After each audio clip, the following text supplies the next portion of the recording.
நம்மளுடைய அனாட்டமி அப்படின்னு சொல்லக்கூடிய உடற்கூறு அமைப்பு, எலும்பு கட்டமைப்பு, எலும்புக்கு மேலே இருக்கக்கூடிய நாளங்கள், நாடிகள், நரம்புகள், இவற்றை மேவி இருக்கக்கூடிய தசைப்பகுதிகள், இவை எல்லாத்தையும் வந்து முழுசா மூடி ஒரு பாதுகாப்பு கவசமாக இருக்கக்கூடிய எல்லா உயிரினங்களுக்குமான மிகப்பெரிய ஒரு உறுப்பு அப்படின்னு பார்த்தோம்னா தோல் தான். அப்போ உடல் உள்ளுறுப்புகளின் தசைகளையும் நரம்பு நாடி நாளங்களையும் மெயினான பெரிய ஆர்கன்ஸ் சொல்லுவோம், மெயின் ஆர்கன்ஸ் சொல்லுவோம். அந்த மாதிரி இருதயம், நுரையீரல், மண்டையோடு இதுக்கு மேலே எல்லாம் பார்த்தீங்கன்னா ஒரு ஃபுல் கோட்டை மாதிரி நம்மளுடைய தோல் பகுதி வந்து நம்மளையே பாதுகாக்குது. தமிழகத்தினுடைய மிக பழமையான ஒரு பழமொழி வந்து கந்தையானாலும் கசக்கி கட்டு, கூழானாலும் குளித்து குடி அப்படின்னு சொல்லுவாங்க. இன்னைக்கு இருக்கக்கூடிய காலகட்டத்தில் நாம் முக்கியமாக பயன்படுத்தக்கூடிய வாஷிங் மிஷின், எல்லா ஆடைகளையும் உள்ளே போட்டு அதை துவைக்கும் போது அழுக்கு வெளியேறாமல் உள்ளுக்குள்ளேயே சுற்றும் பொழுது இதனால வரக்கூடிய பூஞ்சை காளான் அப்படின்னு சொல்லக்கூடியது அந்த ஆடைகளினுடைய நூல் இடைவெளிகளில் இருந்து தோல் நோயை உருவாக்குவதற்கு முக்கியமான ஒரு காரணமாக இருக்குது. அடுத்து அன்றைய காலகட்டத்தில் நம்மளுடைய குளியல் அறைகள் வந்து மேற்புறம் சூரிய ஒளி நல்லா வர்ற மாதிரி இருந்தது. அப்போ நாம் பயன்படுத்தக்கூடிய சவுக்கார கட்டி அப்படின்னு சொல்லக்கூடிய சோப்பெல்லாம் வந்து வெயிலில் நல்லா காஞ்சு அந்த ஈரப்பதத்தில் வளரக்கூடிய நுண்ணுயிர்களை தவிர்த்தது.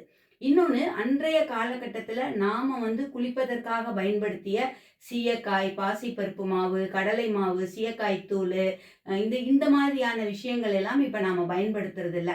முக்கியமாக மதுரை மாநகரினுடைய மிக ஒரு அழகான ஒரு விஷயம் நலுங்குமான்னு சொல்லுவாங்க. மீனாட்சி அம்மன் கோவிலில் கிடைக்கும் குளியல் பவுடர், இதெல்லாம் இப்போ நாம் பயன்படுத்துறதே இல்லை. இதில் இருக்கக்கூடிய பல மூலிகைகள் நம்மளுடைய உடல் தோலை சுத்தமாக வைத்து கொள்ளக்கூடியது. அடுத்து இன்றைய சூழ்நிலையில் அதுவும் முக்கியமாக இளைய சமுதாயத்திற்கு நிறைய தோல் நோய்கள் வருவதற்கான காரணம் நம்மளுடைய பாரம்பரிய உணவு முறைகளை அவர்கள் மறந்தது. எங்கே பார்த்தாலும் துரித உணவு. ஒரு தெருவுக்குள்ளே நுழைஞ்சோன்னா ஒரு 50 வண்டி இருக்குது துரித உணவு வண்டி. அதில் சேர்க்கக்கூடிய ரசாயனங்கள், இந்த அஜினோமோட்டோன்னு சொல்லக்கூடிய இந்த பொருட்கள் எல்லாம் வந்து நம்மளுடைய ஜீரண சக்தியை வந்து ரொம்ப கெடுக்குது.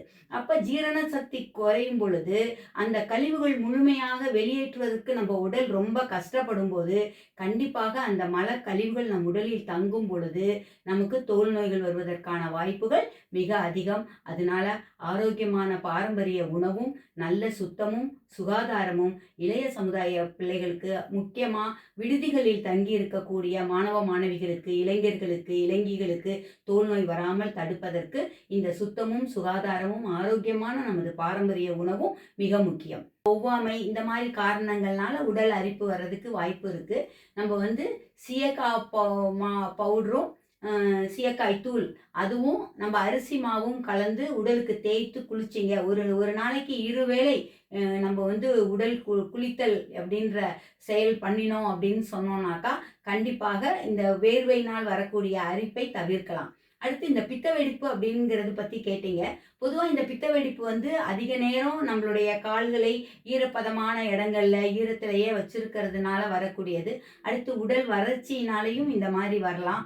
ஸோ நம்ம என்ன பண்ணணும்னா நல்ல வெதுவெதுப்பான ஒரு வெந்நீரை வந்து வெதுவெதுப்பான தண்ணீரை ஒரு பக்கெட்டில் போட்டு, அது வந்து சில்வர் பாத்திரமாகவோ இரும்பு வாளியாகவோ இருந்தால் மிக நல்லது, பிளாஸ்டிக் வாளியாக இல்லாமல். அதில் 2 கைப்பிடி கல்லுப்பு போட்டு காலை ஒரு 20 நிமிடங்கள் நல்லா ஊற வச்சு, அதுக்கப்புறம் நல்லா நம்ம நார் இருக்குது பார்த்தீங்களா, தேங்காய் நார், வெட்டிவேர் நார், இந்த நம்ம சுரை குடுக்கை சொல்லுவாங்கள்ல அந்த நார்லாம், பீர்க்கங்க நார், இதெல்லாம் போட்டு காலை நல்லா கழுவிட்டு நல்லா உலர வச்சுட்டு சுத்தமான மஞ்சள் பொடியை தேங்காய் எண்ணெயில் குழப்பி போட்டாலோ விளக்கெண்ணெயில் குழப்பி போட்டாலோ ரொம்ப நல்லா இருக்கும். அதே சமயம் கடைகளில் வந்து சிந்துராதி லேபம் அப்படின்னு சொல்லி நம்ம சித்த மருத்துவத்தில் ஒரு மருந்து கிடைக்கும்.